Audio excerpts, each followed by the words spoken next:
Do you think these deaths of soldiers will have an effect on the mood in Israel? Well, as you say, it is the single biggest death toll in one event in a day since this war began in October. And there has been some objection to the war. But I would have to say my instinct at the moment is no, that it will not significantly reduce the strong sense of unity in favor of going ahead with this war. So you say in today's Big Take that Israelis are solidly behind this war despite growing anger abroad. Explain that disparity.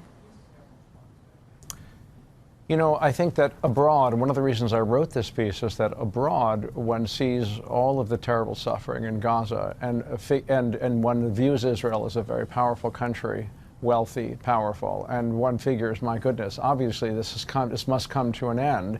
The Israelis are wildly overplaying their hand here, and I'm not taking a view on whether they are or aren't. I'm just trying to explain how it feels from inside. Israelis feel deeply vulnerable by what happened on October 7th. The idea that on their borders are militias trained and armed by Iran, whose goal is simply to come and kill them. And therefore, there is an incredible sense of unity that this attempt to destroy Hamas and to send a message to similar militias on the border is legitimate and important. Ethan, are Israelis worried about how the world now views the situation?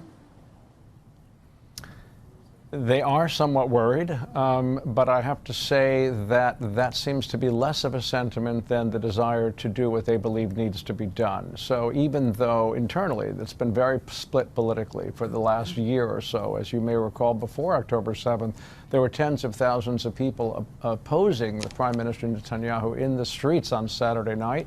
That division has been sort of papered over for the purposes of this. He's still quite unpopular.